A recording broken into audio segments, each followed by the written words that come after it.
সবগুলো বিবেচনা করেন তাহলে একটি দেশি মুরগির তুলনায় একটি ব্রয়লার প্রায় 24 গুণ উৎপাদনশীল। আমাদের খাবারের টেবিলে অন্য অনেক মাংস থাকলেও তার মধ্যে থেকে যদি পাহাড়ি মুরগি থাকে, পাহাড়ি মুরগির মাংস থাকে, সেটি আমরা পছন্দ করব। শুধু দর্শক মণ্ডলী, আপনাদেরকে স্বাগত জানাচ্ছি। আজকের যে বিষয়টি নিয়ে আলোচনা করব সেটি হচ্ছে পাহাড়ি মুরগি। আপনি কি পাহাড়ি মুরগি খান? আপনি যদি খেতে চান তাহলে একটু বেশি কি পাবেন? আমি পাহাড়ি মুরগি খেয়েছি, তাও মাত্র 1 দিন বা 2 দিন। আমার যেটুকু মনে পড়ে, চট্টগ্রামে আমি একটি ট্যুরে গিয়েছিলাম, একটি হোটেলে, একটা রেস্টুরেন্টে আমি পাহাড়ি মুরগি খেয়েছিলাম। খেতে বেশ শক্ত। এটি খুব মাংসালো না, নরম না, তবে স্বাদ খুব ভালো। যেহেতু বাংলাদেশের জিহ্বা, আমাদের বাংলাদেশের টেস্ট বাডে আমরা দেশি মুরগির সাথে পরিচিত, সেহেতু এটি দেশি মুরগির স্বাদ বহন করে বিধায় এটি খেতে বেশ সুস্বাদু এবং এটি একটা সুন্দর একটা ঘ্রাণ রয়েছে এবং সেই কারণেই এটি মানুষের কাছে বেশ সমাদৃত। একটি ধনী মানুষের খাবারও বলতে পারেন, যেহেতু বাংলাদেশ একটি গরিব দেশ, অপেক্ষাকৃত কম মানুষই এখানে ধনী এবং এটি কিনতে পারেন, সেই কারণে এটি বেশি সমাদৃত। আমাদের খাবারের টেবিলে অন্য অনেক মাংস থাকলেও তার মধ্যে থেকে যদি পাহাড়ি মুরগি থাকে, পাহাড়ি মুরগির মাংস থাকে, সেটি আমরা পছন্দ করব, আলাদাভাবে গুরুত্ব দিব, কারণ এটি অপ্রতুল, কম পাওয়া যায়। এই পাহাড়ি মুরগিগুলো মূলত পাহাড়ে বৃদ্ধি হওয়ার জন্য যে উপযোগী, যে তাদের যে ফিজিওলজি অর্থাৎ শারীরবৃত্তীয় অবস্থা, এবং সেই কারণে প্রতিকূল পরিবেশে এটি বসবাস করতে পারে বা লালন পালনের উপযোগী, রোগ প্রতিরোধ ক্ষমতা অনেক বেশি। এটি বাংলাদেশের জন্য বেশ উপযোগী, আমরা এটিকে লালন পালন করতে পারি। Bangladesh livestock research institute, Bangladesh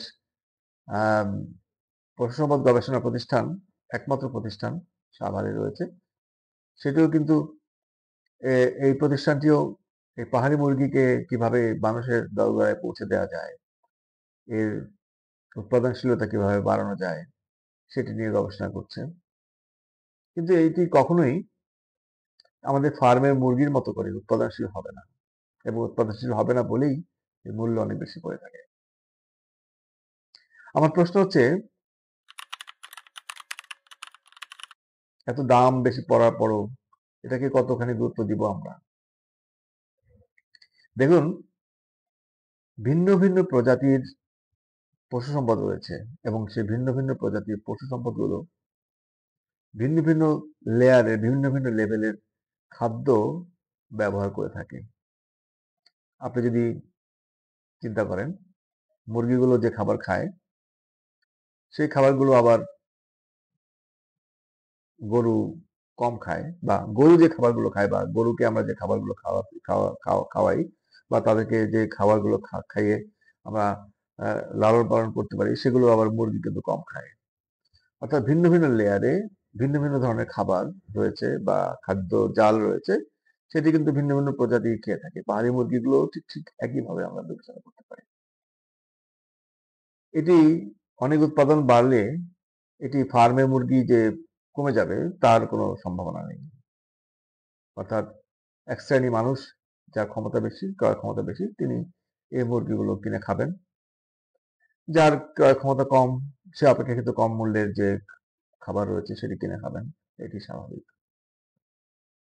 কিন্তু আপনি যদি বলেন যে আমি পাহাড়ি মুরগি খাই কিংবা আমি হরিণের মাংস খাই, আপনি খেতেই পারেন, বলতেই পারেন, তাতে কোনো সমস্যা নেই।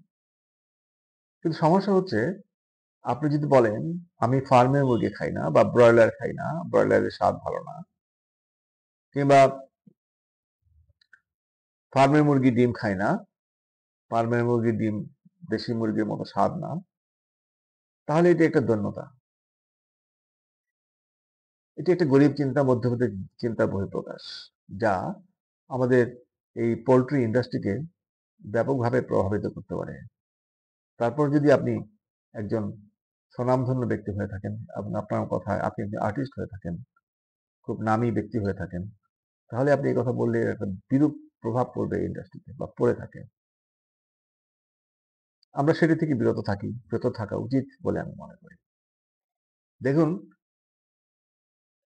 ব্রয়লার উৎপাদন হচ্ছে বলেই পৃথিবীতে মানুষ অনেক মাংস খেতে পারছে।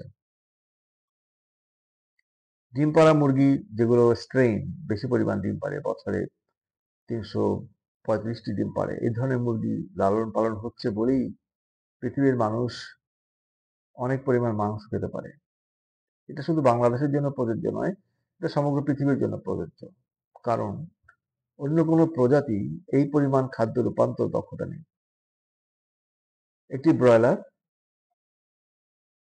সেই ব্রয়লারটি কিন্তু চার সপ্তাহ বয়সে প্রায় 2 কেজি কাছাকাছি ওজন হয়ে থাকে এবং খাদ্য রূপান্তর দক্ষতা অনেক বেশি, অর্থাৎ মাত্র 1.4 কেজি খাবার খেয়ে 1 কেজি তার যে ওজন বৃদ্ধি হতে পারে। এবং আপনি যদি সময়, সংখ্যা, খাদ্য রূপান্তর দক্ষতা, বাজারজাতকরণের যে ওজন সবগুলো বিবেচনা করেন, তাহলে একটি দেশি মুরগির তুলনায় একটি ব্রয়লার প্রায় 24 গুণ উৎপাদনশীল, প্রায় 24 গুণ বা তার বেশি। এই যে একটা উচ্চ উৎপাদনশীল একটি প্রজাতি, সেই প্রজাতিকে আমরা অবজ্ঞা করে থাকি। আমরা গরিব দেশের মানুষ বিধায় আমরা যে জিনিসটি কম মূল্যে পাওয়া যায় সেটিকে আমরা অবজ্ঞা করে থাকি, এবং অবজ্ঞা করে থাকি বলেই ওই সেক্টরটি অবহেলিত এবং দুর্বল হয়ে যায়। অর্থাৎ আমাদেরকেই আমরা দুর্বল করে রাখছি বলে আমরা মনে করি। সেই কারণে আমি মনে করি সকল প্রজাতি যে মাংস উৎপাদন করে থাকে, সকল প্রজাতি সমানভাবে উপযোগী। সকল প্রজাতির সংখ্যা এবং উৎপাদনশীলতা, প্রজনন সকল দিকে সমানভাবে গুরুত্ব দেওয়া উচিত, যাতে করে ভিন্ন ভিন্ন মানের, ভিন্ন ভিন্ন লেভেলের খাদ্য সামগ্রী, উচ্চমানের খাদ্য সামগ্রী আমরা পেতে পারি এবং কোনোভাবেই কোনো একটি সেক্টরকে, অর্থাৎ কোনো একটি প্রজাতিকে ছোট করে দেখার কোনো উপায় নেই। আমি আবারও বলি, আমি খুব দুঃখের সাথে বলি যে বাংলাদেশের মানুষ অপেক্ষাকৃত ক্রয় ক্ষমতা কম বিধায় এই ব্রয়লারের মাংসটি আমরা ক্রয় সীমার মধ্যে আনার জন্য অনেক রকমের চেষ্টা করা হয়ে থাকে। কিভাবে এর দাম কমানো যায়, কিভাবে খাদ্য রূপান্তর দক্ষতা বাড়ানো যায়, এটি নিয়ে অনেক কাজ হচ্ছে, চেষ্টা করা হচ্ছে। কিন্তু এটি চেষ্টা করতে গিয়ে বিভিন্ন সময় বিভিন্ন রকমের বিপত্তির মধ্যে পড়ে। বিভিন্ন রকমের প্রচারণার মাধ্যমে এই ব্রয়লার বা এই লেয়ার ডিম পাড়া মুরগি এদেরকে খুবই ছোট করা হয়। মানুষকে ভয় ভীতি দেখানো হয়। বিভিন্ন রকমের প্রচারণা, নেগেটিভ প্রচারণার মাধ্যমে এই সেক্টরটাকে ছোট করা হয়। সেটি করার কোনো সুযোগ নেই। আসুন আমরা সবাই মিলে এই পোল্ট্রি সেক্টরকে এগিয়ে নিয়ে যাওয়ার জন্য চেষ্টা করি, যাতে করে সাধারণ মানুষ অনেক পরিমাণ প্রাণীজ প্রোটিন পায় এবং জাতি একটি সমৃদ্ধ, সুস্থ জাতিতে রূপান্তরিত হয়। সবাইকে অসংখ্য ধন্যবাদ আমার সাথে থাকার জন্য। ভালো থাকবেন।